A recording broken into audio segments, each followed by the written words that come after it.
Have you ever wondered what games you should keep or you should lose? Find out here at Purge Reviews. The DC deck building engine has kind of been a disappointment for me from day one. I got some of the Lord of the Rings, I got some of the DC, I got the Street Fighter, which I think is the best one, and I started collecting these DC deck building games. I really wasn't sure why. When I played it, which was not very often, I can't say that I really enjoyed it. I kind of put it back thinking maybe my son would play it with the superhero thing. It's very easy. Could be an introductory deck builder. But as I've gotten older with kids, I've learned that the more complicated games is probably like Marvel Legendary. They're okay as long as I'm kind of controlling everything and we play that cooperatively.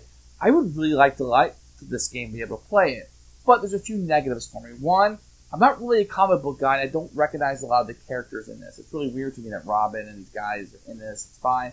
I just don't have any kind of emotional attachment to me. At that point, I'm completely taken out of the theme because the gameplay doesn't bring me in. The gameplay is exactly like it was with the other DC, just like it was with Lord of the Rings, just like it was with Street Fighter. There's not enough to bring me in. Now, what you're getting with this set is ongoing effects. There's going to be a lot of cards in front of you, and you're going to be playing off of that quite a bit and comboing those things up. That's where this one's going to stand out, which slows the game down a little bit because you're constantly looking down and you're constantly looking to see what you can combo with and what has the ongoing effect. For my taste, and I think for what I'm going to be doing with DC Deck Builder, I think the base game is enough for me. I wanted to pick one of these. This is a standalone, so you can just get this and be ready to play. But I wasn't married to the characters, right? I'm like Superman, Wonder Woman, Flash, that kind of stuff. I know those guys a lot better than I know this. I know there's a popular cartoon maybe based. This is not necessarily based off of the same type of art, but it does have the Teen Titans in, so some of the younger kids would know that. I kind of held on to that because I thought maybe my kids would know that. But I got to reduce this collection. I can't keep it up. And something like this where I'm hoping to play it with somebody, and then when I play it, I'm not necessarily enjoying it. Maybe instead of playing this, I'd rather do something else with my son because it's just not that enjoyable. And the theme is all whack. I mean, things don't match together. You know, Robin doesn't have to get Robin stuff. You've got other characters. I don't even know all their names. I'm sorry. But the other characters, they're not attached to their weapons. So you're using other people's things. And it's sort of like you're working together as a team, but you're competitive. And then when you beat the villains, they're not working for you. Or maybe you just got knowledge from them and now you're utilizing their knowledge. It's just a cluster, man. It just does not flow for me. It doesn't work. Somehow Marvel Legendary does. This doesn't. But let's talk about this for a second. The ongoing effects are cool. Slows it down. You're going to have if you recognize the Teen Titans, I think it will go up in your book a little bit. A lot of people are saying this is their favorite of the standalone sets from the DC Deck Builder.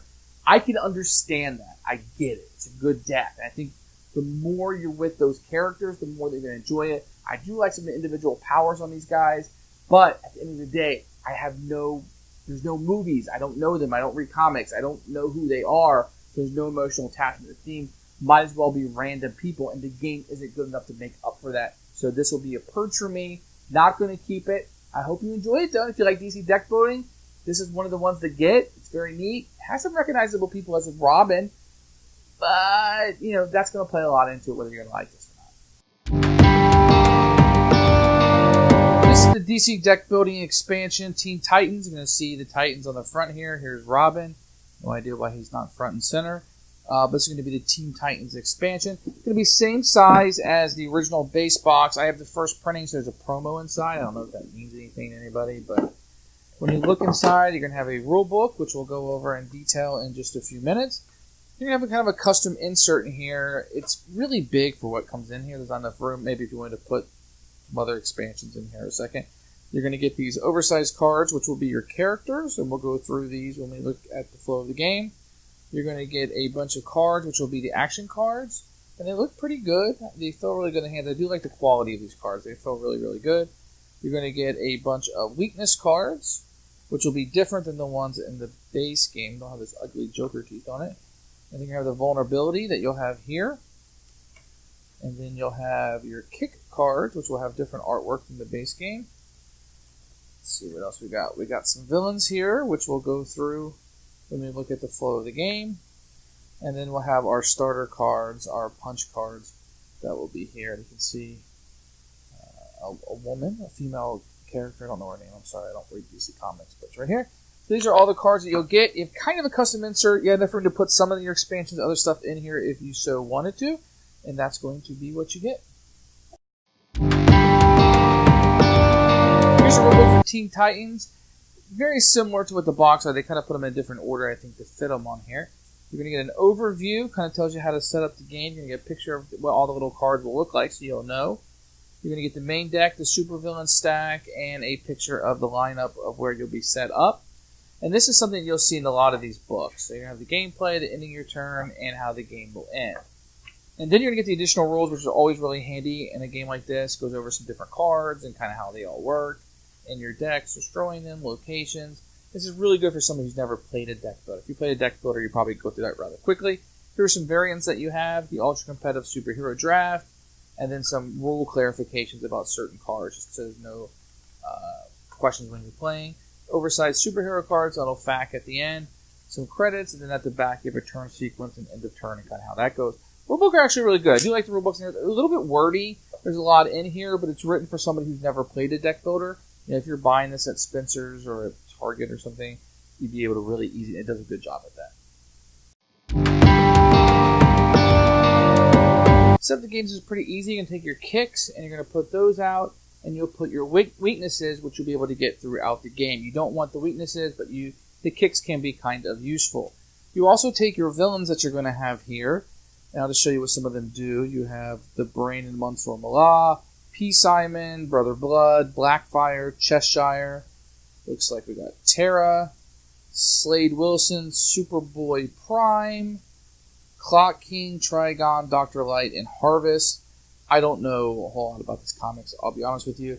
They each have an ability at the bottom and kind of how you beat them, etc. You're going to take a number of these based on what variant you want to have, and then you'll be ready to go, and you'll have one of them face up, and that will be the starter guy that you're going after. Each person will pick a character. You have Wonder Girl, Raven, Superboy, Red Robin, Starfire, Kid Flash, Blue Beetle, and Beast Boy. Each of these will have a power at the bottom. Let's look at hers. Once during each end of your turns, if you control 2 or more equipment, you draw 2 cards and then discard a card. Once during each of your turns, if you control 2 or more villains, put a superpower in your discard pile. Once during each of your turns, if you control 2 more different superpowers plus 1. So each of them will do a little bit. Let's do Robin too. Once during each of your turns, if you control 2 or more heroes, plus 1 power, and put equipment from your discard into your hand. So each give you a little power that you can utilize at any point that you want. Now to start the game off, everybody will start the same way. You'll start with 3 vulnerabilities, which have a 0 at the bottom, and you will have 7 punches for a total of 10 cards. Now the vulnerabilities, you want to get rid of these as quickly as possible. They're completely useless, but you'll see the punches have a power on them. So you kind of shuffle your deck up, and you'll draw 1, 2, 3, 4, 5 cards, and that will be your starting hand.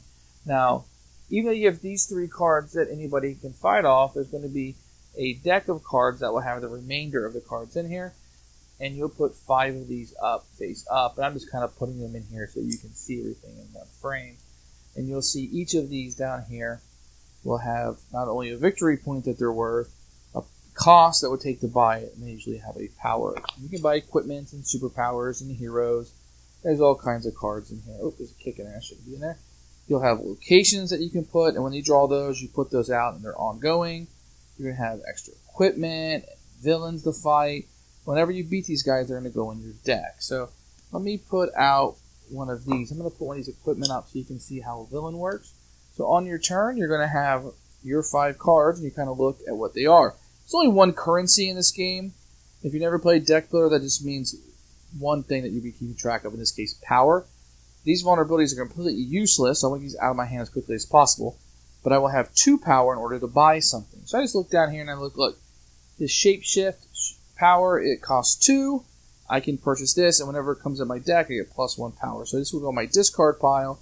I will discard all these, signify the end of my turn, and then draw my next 5. And then the next person would go. And whenever you do that, a new one comes out. So let's say my next hand was such that I'm going to have 5 power. That's great. It's a great turn for me. Let's say I wanted to fight this bad guy. I would say I got 5. It cost me 3. I would get his powers down here. This would go in my discard pile. I would pay 3. And I would still have 2 left over to buy something if I wanted. I could buy this for 1. And this one also for 1. Here's the power. and then I would put new cards out into my turn. Now, some of these cards will require you to get these weaknesses. These just clog up your deck, and as you can tell at the bottom, are worth negative victory points. You're going to have these kicks that are kind of always out there. They're +2 power. Not the best card in the world, but sometimes you need these to kind of get your engine going. So these are going to be the main villains that you're going to be buying. It's going to be the timer for the deck, and you're going to want to beat these guys that are super powerful. They're worth a lot of victory points down here at the bottom, as you can tell. But they do cost quite a bit, and then you get this really good power. So when he comes up, you draw 2 cards. He also gives you defense if anybody tries to attack you.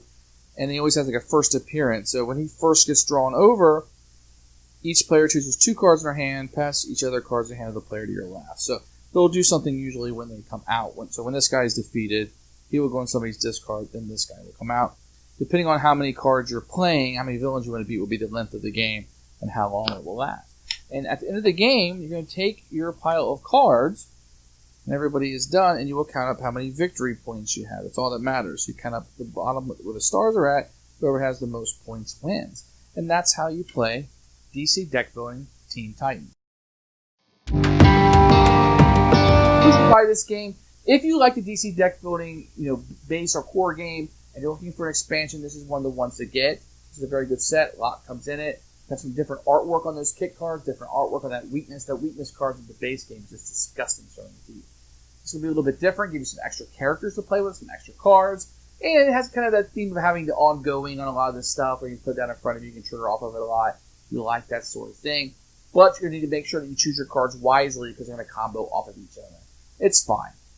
If you want a light deck builder and it's the only one you can find, if you happen to be a Teen Titan fan, this would obviously be a good DC deck building game for you. This is where you would start. If you have young kids, I think they would like this game, or people who want to play deck builder but want something light. This will definitely meet that for you. For my taste, I think just having the core game was enough. I don't need a lot of expansions. I'm not even sure I'm going to keep that, but for now, this is going to be a purge for me. Just not enough there to keep my interest in the DC deck building. Thanks for watching the video. I really appreciate you tuning in. If you liked it, please like it and hit that little subscribe button. That really helps out the channel, lets us know that you're getting the videos that you want. If you agreed or disagree with what I said, feel free to comment below. I'd love to hear what you have to say, and I promise that I will comment back. Thanks for watching, and everybody else, keep playing.